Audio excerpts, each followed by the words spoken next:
John Dewey nasceu nos Estados Unidos em 1859. Faleceu em 1952.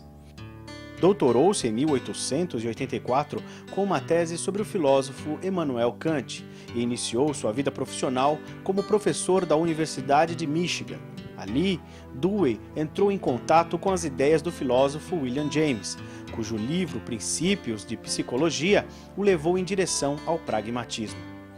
Nessa época, conviveu com George Mead, autor de teorias pragmatistas que definem a mente como instância dotada de função instrumental, encarregada de mediar as relações do organismo com o meio.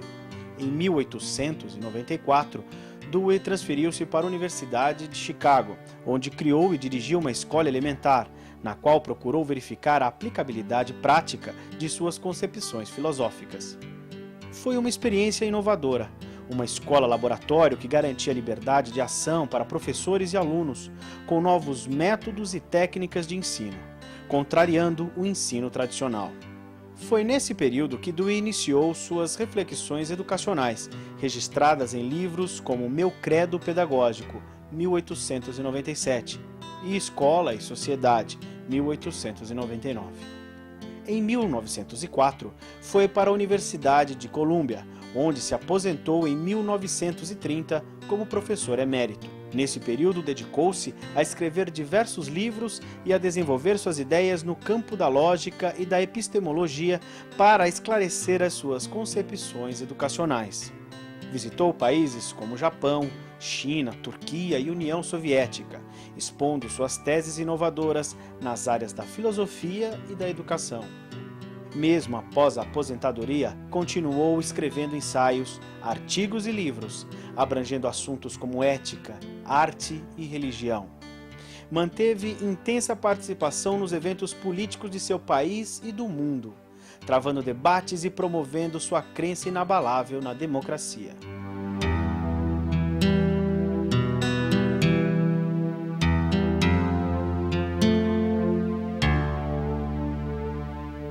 Todo o pensamento educacional de John Dewey, ele é baseado numa concepção filosófica, que é o pragmatismo, né? A versão do pragmatismo elaborada por ele, John Dewey. Para nós entendermos bem o que é o pragmatismo, nós temos que perceber que o pragmatismo deweyiano é uma crítica ao que ele chama de filosofia tradicional.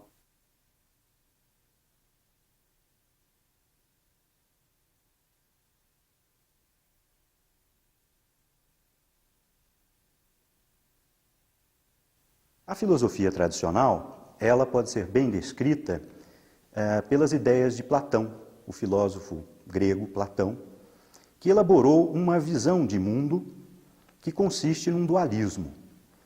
Ou seja, Platão concebia dois mundos praticamente. Um mundo nosso, onde nós vivemos, onde nós temos as nossas experiências cotidianas, que é um mundo onde existe a mudança, a transformação, as coisas se transformam, se alteram. Esse é um mundo da temporalidade, é um mundo que nós apreendemos pelos sentidos, pelos nossos órgãos sensoriais, né? Esse é um mundo marcado também pela incerteza, pela dúvida, pelo questionamento. Platão imaginava que existiria um outro mundo, que ele chamou de mundo inteligível, um mundo ao qual nós ascendemos apenas pelo uso da razão, pelo uso da inteligência, quer dizer, um mundo que nós podemos imaginar como existente. Este outro mundo, daí o dualismo, então, você tem um mundo sensível e você tem um mundo inteligível. Esse mundo inteligível, ele é completamente diferente do mundo sensível. As características dele são outras. Ali está a ideia, ali está o conceito, ali está a forma perfeita das coisas.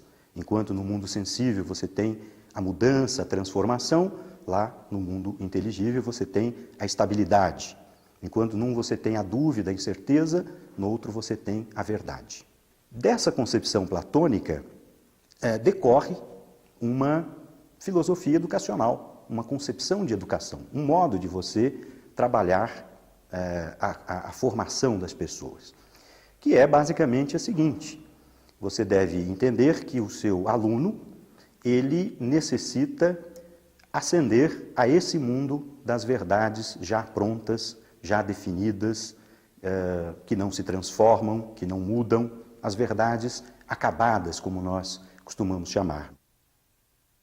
Nessa concepção educacional decorrente dessa filosofia tradicional de Platão, obviamente, aquele que tem mais saber, está mais próximo da verdade, tem todo o poder sobre quem não sabe. Ou seja, o professor aparece na concepção educacional decorrente de Platão como a figura central, né? A figura que tem o poder porque tem o saber, porque já chegou àquele mundo racional, àquele mundo inteligível, né, que é o mundo da verdade. Então, as relações pedagógicas dentro dessa concepção, elas são unidirecionais, ou seja, do professor para o aluno, né? O aluno está ali apenas como um receptáculo da verdade. Nessa concepção, assume importância fundamental, por exemplo, os conteúdos das matérias escolares, né? Os saberes escolares supostamente contêm a verdade, e eles são, então, ensinados para o aluno, né? O aluno ali, novamente, como um depósito, digamos assim, de conhecimento. Essa concepção do Platão, ela atravessou séculos, né? Ela se fez fortemente presente, não só na própria época do Platão, na Grécia clássica, mas também no período do helenismo, né? No mundo greco-romano, no mundo medieval, né? E essa concepção, diz o John Dewey, ela se apresenta também na filosofia moderna. E, acompanhando esta concepção filosófica, acompanhou também um ensino que nós poderíamos chamar de tradicional, centrado na figura do professor, que detém a verdade, que detém o poder na sala de aula, e o aluno como um ser passivo, né, que está ali recebendo aquela verdade. Essa verdade da educação, assim como no campo da filosofia, ela nega todo o mundo da experiência imediata, o mundo empírico, o mundo das coisas em que nós vivemos, né? Seria o mesmo que dizer que nós vivemos num mundo de sombras, como o próprio Platão elaborou no seu livro A República. Educar seria livrar o educando desse mundo das aparências, desse mundo da opinião, desse mundo das sombras, do não conhecimento, e levá-lo para o mundo do conhecimento, do saber e da verdade.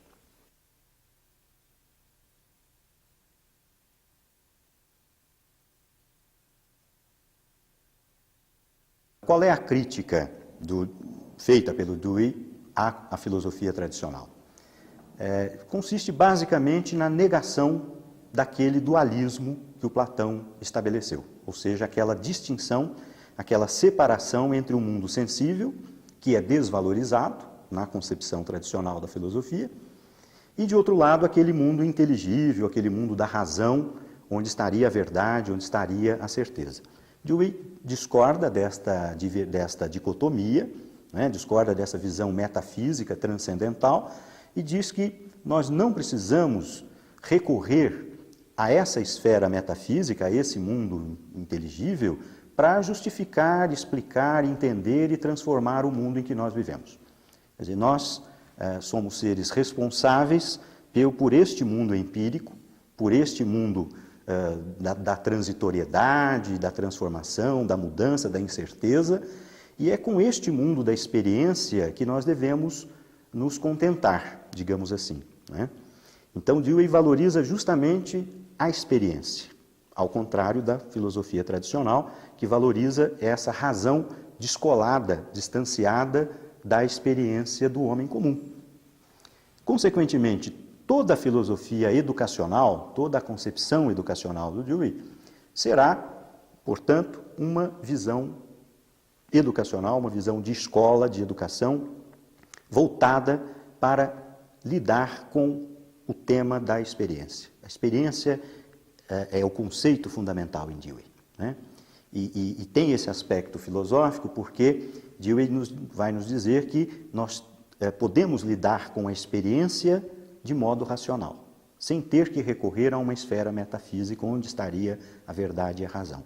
Então, o tema educacional do Dewey está fundamentado na experiência, na vivência do aluno e do professor neste mundo, acreditando que é possível, neste mundo mesmo, encontrar o conhecimento e encontrar os valores de que nós necessitamos para viver neste mundo mesmo.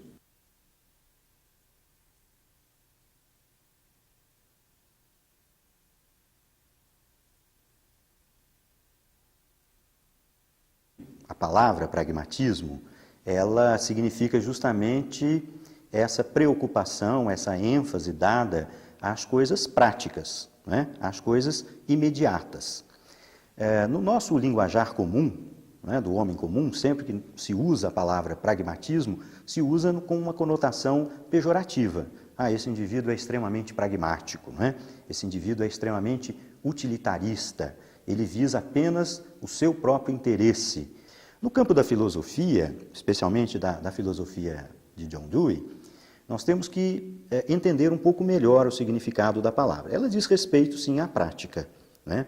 Como nós podemos ver, a oposição do Dewey à filosofia tradicional, ela traz justamente esta visão de valorização das coisas da experiência, do mundo sensível, do mundo imediato. No entanto, em Dewey, a palavra assume um caráter não individualista, não egoísta. Porque Dewey pensa sempre que o indivíduo, nas suas decisões, nos seus valores, nas suas concepções morais, ele está vinculado diretamente ao grupo social, à sociedade. Então, o pragmatismo deweyano é um pragmatismo que valoriza as coisas da prática, vinculadas à vivência coletiva, à vivência grupal, à vivência social. Portanto, nunca será um egoísmo, né? No sentido do indivíduo tomando as suas decisões em benefício exclusivamente seu. Será sempre um pragmatismo coletivo ou coletivizado, visando o bem da coletividade, da comunidade. Caçada. Caçada tem SS? Tem C? Tem C caçada? Não. Tem C? Não. Tem C cedilha? Não.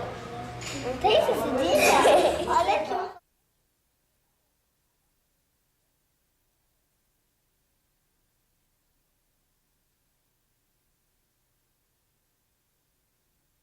Pensamento é uma ferramenta que você utiliza para resolver problemas da sua vida prática, né?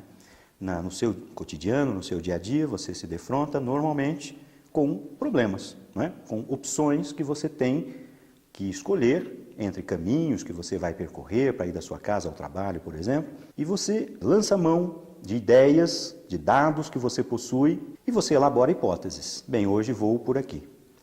Você testa essa hipótese, dependendo do resultado que você tem, você confirma ou não aquela ideia inicial que você tinha, aquele pensamento, aquela hipótese que você elaborou, né?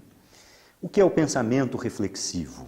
Ele é um pensamento desse mesmo tipo, que se distancia, porém, do pensamento comum, da pessoa comum que tem 1000 problemas para resolver, né? E que usa, né, certamente, esse mesmo modelo de procedimento para tentar resolver os seus problemas.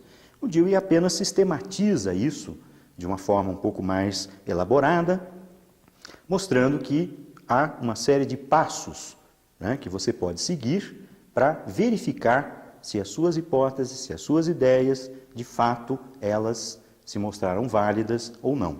De qualquer maneira, é a prática, é o resultado que vai confirmar ou não confirmar a sua ideia, o seu pensamento. Daí o seu pensamento ser exatamente isto, uma ferramenta, um instrumento que você utiliza, né, para resolver problemas do seu mundo sensível, né, do seu mundo da experiência. E ele é passível de ser alterado. Você não vai ficar apegado a uma ideia, a um modo de pensar, se isto der errado, né? Se o resultado não for positivo, não servir para o seu bem-estar.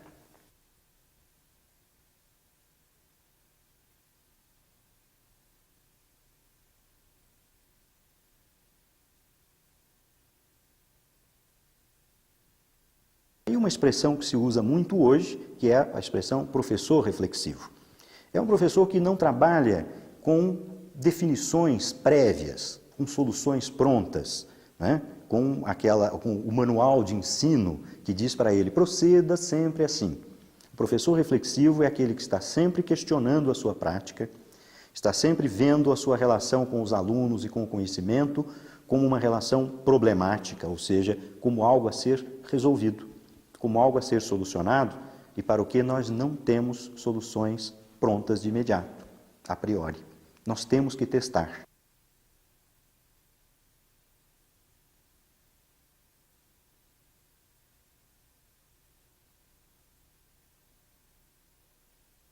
A educação proposta pelo Dewey é uma educação experimental, neste sentido, de que você tem um problema, você tem um conhecimento a transmitir, você tem uma matéria a ensinar, você tem aquele grupo de alunos que se apresenta com tais e tais características.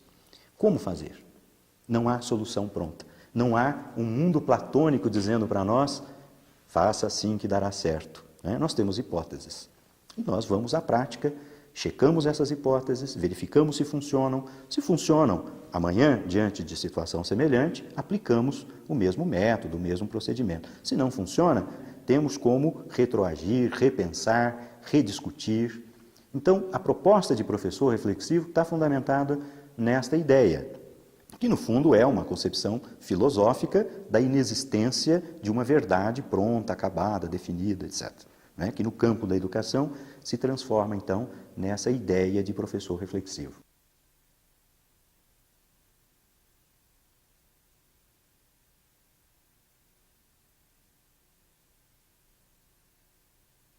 Educação ativa é aquela que conta com o seu objeto de trabalho como sendo um objeto ativo, um objeto que atua. Quem é o seu objeto de trabalho como professor? São os alunos. Então, os alunos, na concepção do IANA, são ativos, são seres que participam, são pessoas que têm vontades, que têm paixões, que têm necessidades, que têm desejos, que têm conhecimento também. Conhecimento espontâneo, conhecimento da prática. Então, a educação ativa é aquela que vai contar com isto. Daí não ser possível você ter um método, você ter uma definição prévia. Por isso a necessidade de ser reflexivo, porque o seu objeto de trabalho, os seus alunos, são vivos e ativos. Qualquer outra concepção educacional deveria contar com alunos passivos, recebedores da verdade, que seria na concepção filosófica tradicional, ou no ensino tradicional.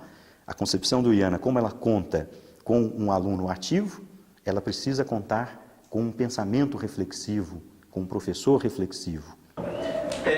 Todo prisioneiro tem que ser castigado 20 vezes, todo dia, às 4 da tarde.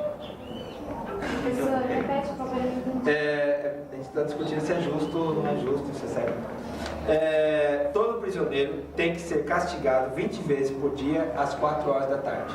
Todo prisioneiro? Todo prisioneiro. É certo, Porque pra você pagar, você fez alguma coisa. Você está pagando para aquilo que você fez. Então, com certeza, é justo. Então, mas em todos?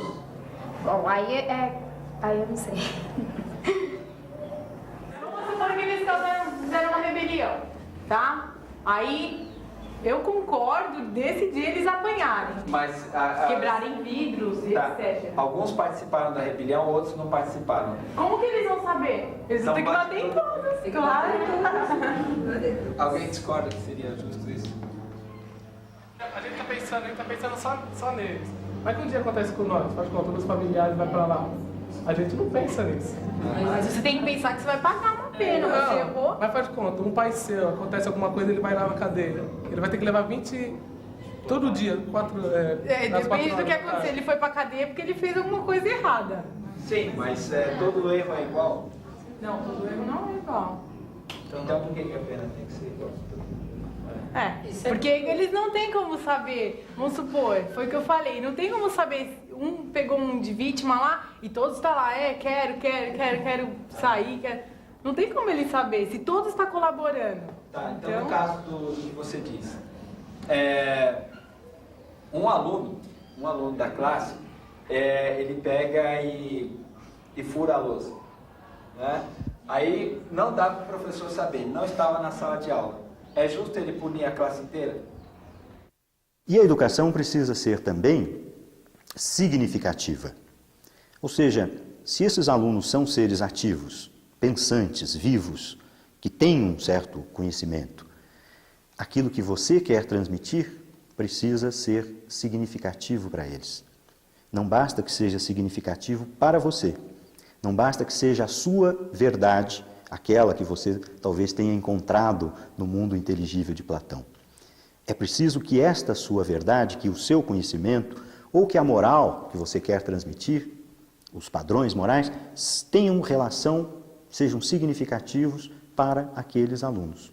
Se não forem, você vai simplesmente fazer aquilo que a filosofia tradicional, a educação tradicional indica, que é depositar nos alunos os seus valores, os seus conhecimentos. Você acha que seria justo? Sei lá, eu acho que a nota é individual. Se a pessoa vai atrás da nota, cada pessoa tem sua nota. Se o outro estudou, ele vai tirar a nota dele. Se você não estudou e está colando do outro, você não vai ter aprendido nada. Você pode ter certeza. Mas não justifica a sua ação? De ter colado, O fato de você não ter tido possibilidade de estudar, não justifica a sua ação agora? De estar colando na prova?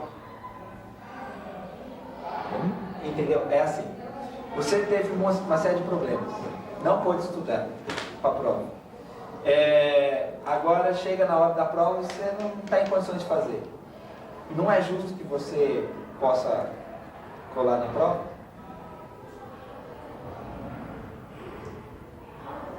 tem que pensar. Se você conta realmente com a existência de alunos ativos e participantes, com seres pensantes, você tem necessariamente que transformar aquilo que você quer ensinar, aqueles seus conteúdos ou aqueles valores morais, em algo relacionado com a vida deles, com a experiência deles. Porque eles vêm para a sala de aula com experiências. Você, professor, tem as suas experiências, o seu conhecimento e os seus valores. Como relacionar essas duas coisas? Transformando aquilo que você quer ensinar em algo que seja importante para o aluno. Daí você precisa contar com o interesse do aluno. Se ele não for alguém interessado naquilo que você quer ensinar, você jamais vai conseguir ensinar. Aí, obviamente, entramos em um campo que é o campo da didática, né, que vai nos dizer como despertar o interesse, né, ou como articular os seus conteúdos das suas matérias escolares de maneira a atingir o interesse do aluno. Né? Mas aí já entraríamos num campo técnico de como fazer. Né? A concepção do Uiana não chega a isto. Ela apenas estabelece a necessidade fundamental, sustentada na sua filosofia, de que o conhecimento a ser ensinado seja significativo para o aluno, que haja interesse do aluno naquilo que vai ser ensinado.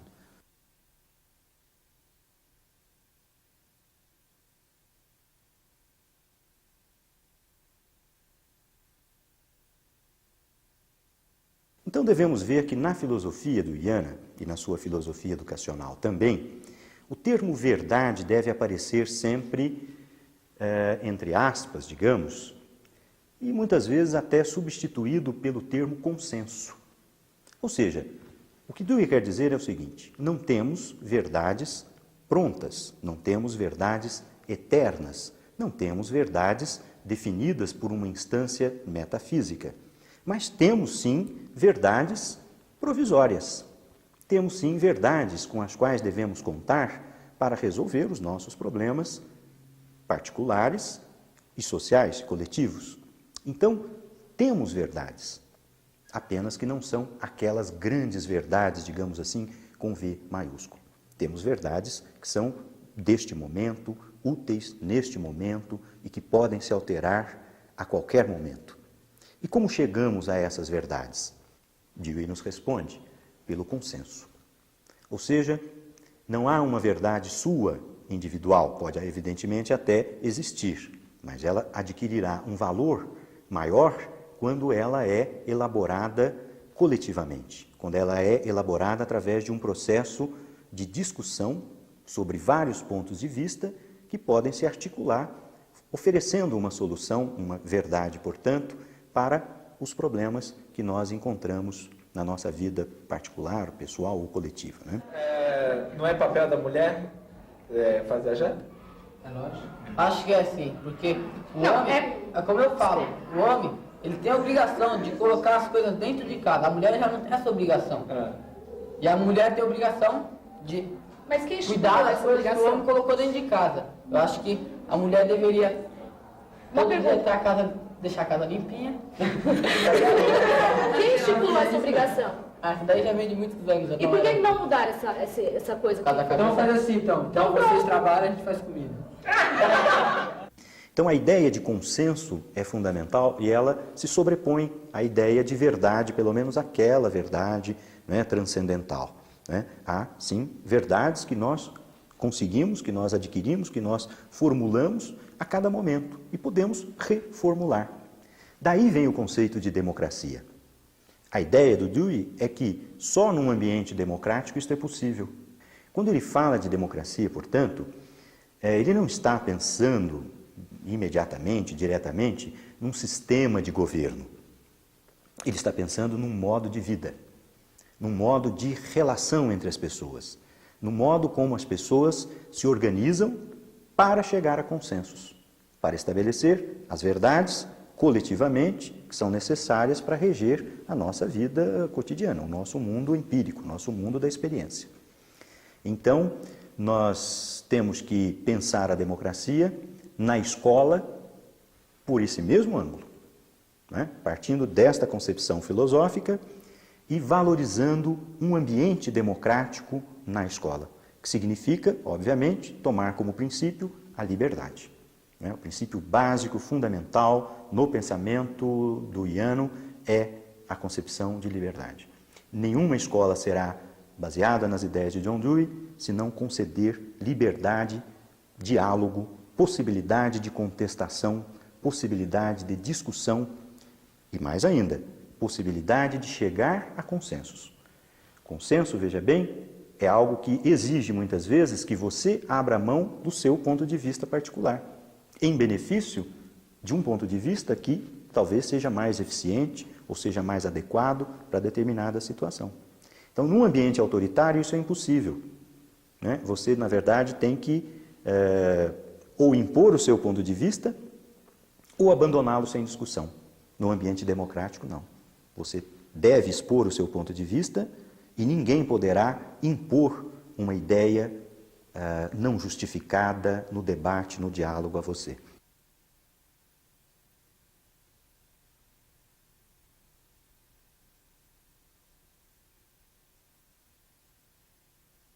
Quando John Dewey fala em democracia e diz que o fundamento dessa sua concepção é a liberdade, nós podemos identificar essa ideia com indisciplina. Ou seja, na escola, cada um faz o que bem entende, cada um elabora o conhecimento da maneira como achar melhor, cada um escolhe as regras que deve seguir e as que não deve seguir. Neste caso, nós teríamos um ambiente absolutamente caótico. Não é esta a proposta do Dewey. Né? Ele parte do princípio de que nós não devemos fazer uma separação absoluta, colocar em polos opostos, de um lado o ensino tradicional e de outro lado a escola nova, a escola renovada. De um lado o adulto, de outro lado a criança, ou uma coisa ou outra. De um lado o conhecimento, de outro lado o desenvolvimento psicológico da criança. De um lado os saberes logicamente organizados, a ordem, a moral, de outro lado o psicológico, de outro lado a desordem, de outro lado a bagunça, né? A criatividade, por exemplo. Dewey procura elaborar a sua ideia de educação sem desprezar o que há de importante nesses dois polos. Então, uma escola em que haverá liberdade, sim, mas haverá regras. Regras impostas com autoridade, com autoritarismo? Não, regras discutidas, regras a que se pode chegar por meio de consenso. Haverá conhecimento? Haverá conhecimento, mas estará presente também o interesse do aluno. Não aquele conhecimento que é depositado no aluno, mas sim aquele conhecimento que seja significativo para o aluno. Né? Haverá autoridade? Sim, mas não autoritarismo, não imposição de regras morais. Então, a ideia de uma escola democrática é a ideia de uma escola que seja o simulacro, ou seja, idêntica, não é, a uma vida social democrática. Como seria uma vida social democrática? Assim deve ser a escola. Ou seja, fundamental que haja liberdade de exposição, de expressão, que haja consenso para se decidir o que é melhor neste momento, nesta circunstância, para que o conhecimento possa se desenvolver e os alunos possam se desenvolver como seres sociais, não como indivíduos plenos, livres, né, e indisciplinados, mas sim como indivíduos que saibam viver coletivamente, que saibam abrir mão, muitas vezes, do seu ponto de vista em benefício dos pontos de vista da coletividade, do seu grupo.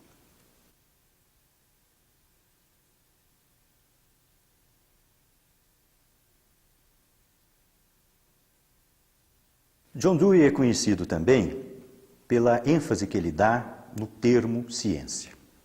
Incorporar a ciência no campo da educação.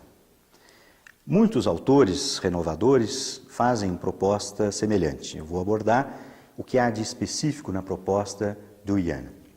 Incorporar a ciência ao processo educacional não significa incorporar os resultados da ciência, ou seja, o que a ciência produziu, digamos, a tecnologia. Podemos fazer isso? É claro que sim. Podemos incorporar, não é, computadores, como fazemos hoje, como fizemos no passado, projetores de slides, etc.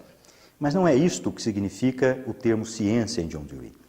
Incorporar a ciência ao processo pedagógico quer dizer basicamente duas coisas. Primeiro, proceder como o cientista procede quando se defronta com um problema, né? E já falamos sobre o pensamento reflexivo.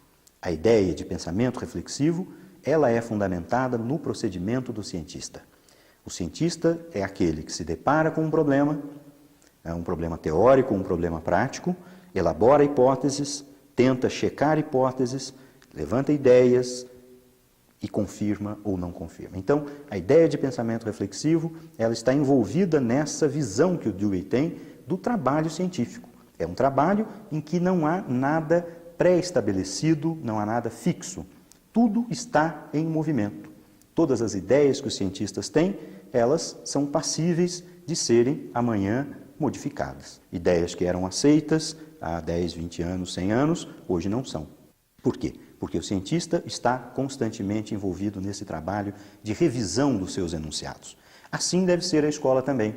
O professor deve mostrar aos alunos que aquele conhecimento que está sendo transmitido, aquele conhecimento que está sendo passado, ou mesmo no campo moral, aquilo que é certo ou errado, etc., é passível de mudança, pode ser alterado. Outra ideia ligada à ciência está vinculada estreitamente a isto. A ênfase que o Dewey dá no trabalho científico como um trabalho pleno de democracia. Os cientistas debatem entre si, tendo em vista uma regra democrática, diríamos, que é esta, de que eu posso, como cientista, contestar o que você diz. Então, a vivência democrática no campo científico é o que Dewey está pensando. As autoridades e as verdades científicas, elas são contestáveis. Então, o trabalho do professor, ao transmitir o conhecimento científico, deve estar carregado, impregnado desse espírito científico. O aluno nunca deve receber o conhecimento científico como algo definitivo. O objetivo da escola, pensada pelo Dewey, é transmitir o conhecimento científico? É. Para ele, o conhecimento científico é o que de melhor nós temos. Mas, respeitada essas características do próprio trabalho do cientista, né, que envolve discussão, possibilidade de contestação, liberdade para argumentar e assim por diante.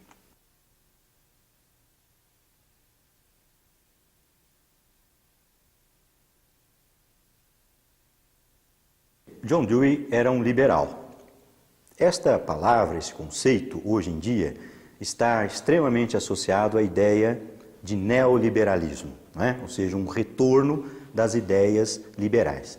Neoliberalismo hoje, basicamente, é um sistema, uma proposta em que o Estado se omite, né, da condução de uma série de políticas sociais.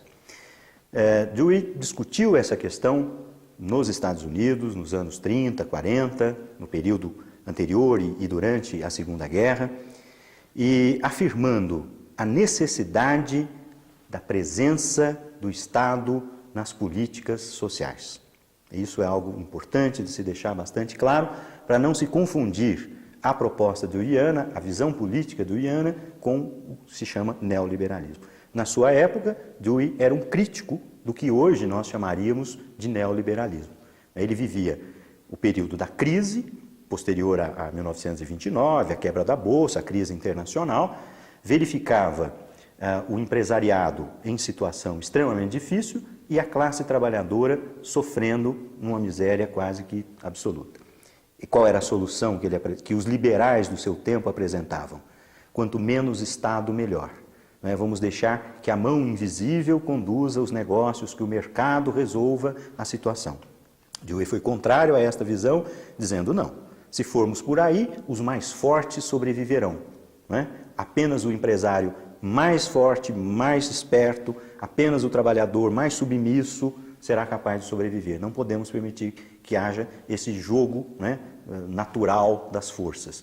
Precisamos que o Estado implemente políticas de recuperação da economia e de restauração da dignidade da vida dos trabalhadores. Que foi o que, de fato, acabou se consolidando com o New Deal. Foi a política de Roosevelt que acabou modificando, ou amenizando, pelo menos, os efeitos dessa crise nos Estados Unidos. De outro lado, se falando de concepção política do Dewey, ele afirma que a nossa sociedade não é democrática porque ela é dividida em classes sociais e até acena, com a sua utopia democrática de no futuro nós chegarmos a uma sociedade sem classes. Isso poderia levar a uma identificação dessas ideias com o marxismo, com o comunismo. De fato, Dewey chegou a ser acusado de comunista. Ele chegou a viajar à União Soviética no final dos anos 20, voltou elogiando bastante o que viu, mas percebeu também que se tratava de um regime extremamente autoritário. Então, a discordância dele em relação aos marxistas não está no diagnóstico. Para ambos, o problema está na divisão da sociedade em classes sociais. A diferença está em que o Dewey não acredita na solução que os comunistas apresentam, que é a revolta armada, que é a violência, que é a tomada do poder. Do ponto de vista dele, isto só leva a mais violência, só leva a mais discriminação e a mais distinções. O que ele propõe? O que ele chama de método da inteligência. Ao invés da violência, a inteligência. Mais liberdade, ao invés de menos liberdade. Mais possibilidade de diálogo, mais possibilidade de discussão para se tentar chegar a um consenso. Então, a via da violência para superar a não democracia não é algo que ele contemple, ao contrário. Ele é um crítico dessas vias políticas que levam a soluções imediatas e rápidas. Para ele chegar à democracia é algo que demanda tempo, é algo que virá se nós soubermos administrar bem a liberdade que nós podemos conquistar.